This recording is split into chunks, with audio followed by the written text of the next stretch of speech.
ओम शांति। ओम शांति। तो आज की मुरली है 19 अगस्त 2025 की। जी। और इसका विषय भी बहुत दिलचस्प है, स्वधर्म की पहचान, सुख और शांति का पथ। तो आज इस पर थोड़ी गहरी चर्चा करते हैं। बिल्कुल, ये विषय तो जैसे सारे ज्ञान का आधार है। शुरुआत में ही एक बहुत पावरफुल संदेश दिया गया है। मीठे बच्चे, अपने स्वधर्म को भूलना ही सबसे बड़ी भूल है। अभी तुम्हें अभूल बनना है, अपने घर और राज्य को याद करना है। मतलब भूलना ही गड़बड़ है। हाँ, सबसे बड़ी भूल। स्वधर्म मतलब आत्मा का अपना असली गुण, जो शांति है। जब हम उसे भूलकर खुद को शरीर समझने लगते हैं तो वो मूल भूल है। अच्छा। और अभूल बनना मतलब कॉन्स्टेंटली, लगातार याद रखना कि मैं कौन हूँ, मेरा घर कहाँ है, परम धाम, और मेरा राज्य कौन सा आने वाला है, सतयुग। ये याद ही कुंजी है। ये याद रखना, ये तो एक अभ्यास जैसा हुआ है ना। क्या मुरली में ये भी बताया है कि कैसे पता चले कि ये अभ्यास ठीक चल रहा है?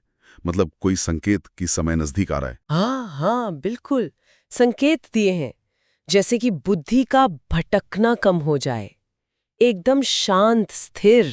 अच्छा। बातों में भी वो नशा, वो खुशी झलके, अंदर से एक अपार खुशी महसूस हो। और बुद्धि में ना बार बार वो सतयुग की दुनिया के नज़ारे दिखें। वाह। तो समझो मंजिल करीब है। इसीलिए याद की यात्रा पर बहुत जोर है, अभ्यास बढ़ाना है। और इसी यात्रा से जुड़ा है सृष्टि चक्र का ज्ञान। ये 84 जन्मों वाला जो चक्र है वो कैसे काम करता है? अक्सर लोग 84 जाख योनियों की बात करते हैं। हाँ, ये बहुत बड़ा कंफ्यूजन रहता है। मुरली स्पष्ट करती है कि परमात्मा आकर ये राज खोलते हैं। आत्माएं इस दुनिया के नाटक में सिर्फ 84 जन्म लेती हैं। सिर्फ 84? जी, 84 जन्म, ना कि 84 लाख। हम जो पूज्य देवी देवता थे, वो चक्र में नीचे आते आते पुजारी बन जाते हैं।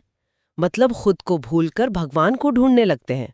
अच्छा, पूज्य से पुजारी। हाँ, और अब परमात्मा की श्रीमत मतलब श्रेष्ठ सलाह पर चलकर हम फिर से मनुष्य से देवता बनने की पढ़ाई पढ़ रहे हैं। तो ये पढ़ाई, ये याद की यात्रा, इसका फल क्या है? मिलता क्या है इससे आखिर में? इससे मिलता है बेहद के बाप परमात्मा से स्वर्ग का अविनाशी वर्षा। अविनाशी वर्षा। हाँ, मतलब ऐसा राज्य जहाँ पवित्रता, शांति, सुख, संपत्ति सब कुछ भरपूर है, चरम सीमा पर। और ये वर्षा ऐसा है जिसे कोई छीन नहीं सकता। अच्छा। ये आधे कल्प तक चलता है, बहुत लंबा समय। उसके बाद ही धीरे धीरे गिरावट आती है, रावण राज्य यानी विकार शुरू होते हैं। ये स्वर्ग का वर्षा तो आत्मा को मिलता है। आत्मा और परमात्मा के बारे में क्या खास बताया गया है? वो जो एक धारणा है, आत्मा सो परमात्मा। हाँ, मुरली इस भ्रम को भी तोड़ती है।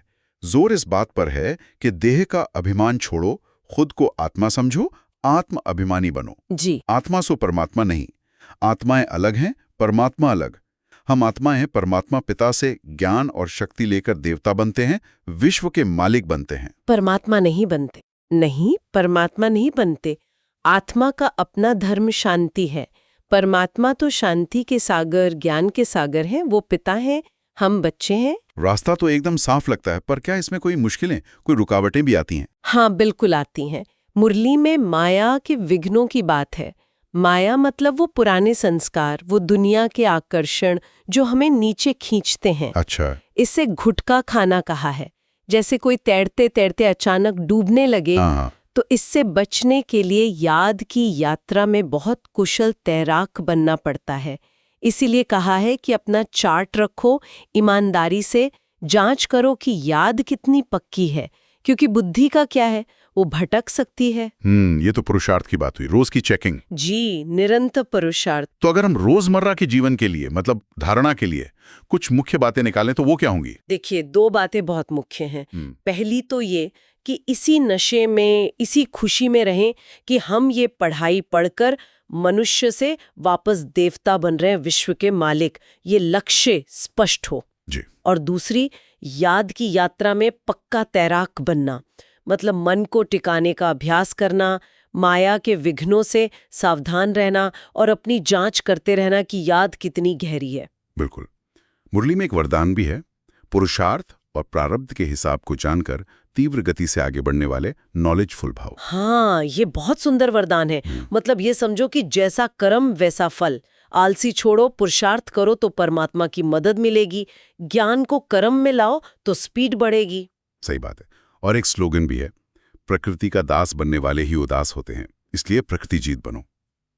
ये क्या कहता है? ये कहता है कि अपनी पुरानी आदतों या बाहरी परिस्थितियों के गुलाम मत बनो। जब हम उनके वश हो जाते हैं तभी उदासी आती है। उन पर जीत पानी है, मास्टर बनना है, प्रकृति जीत। मास्टर बनना, वाह! अंत में एक अव्यक्त इशारा भी है, सहज योगी बनने के लिए परमात्मा के प्यार का अनुभव करना, जैसे नदी सागर में समा जाती है। हाँ, वो प्यार का अनुभव, वो जैसे सारी यात्रा को आसान बना देता है, सहज बना देता है। जी। और आखिर में एक बहुत गहरा सवाल मन में आता है। मुरली में सृष्टि रूपी झाड़ की जुड़जुड़ी भूत अवस्था का जिक्र है। मतलब दुनिया बहुत पुरानी, कमजोर हो चुकी है। हाँ, कहा है। और ये भी कि जो देवी देवता धर्म रूपी फाउंडेशन था वो अब है नहीं। तो ये सोचने वाली बात है कि ये जो ज्ञान मिल रहा है, ये नवीनीकरण की बात, ये चक्र का ज्ञान, ये हमारे जीवन को और समय को देखने के हमारे नजरिए को कैसे बदलता है या बदल सकता है? क्या ये सिर्फ एक थ्योरी है या इसका कोई गहरा प्रैक्टिकल असर है? बहुत गहरा विचार है ये। जी। ओम शांति। ओम शांति।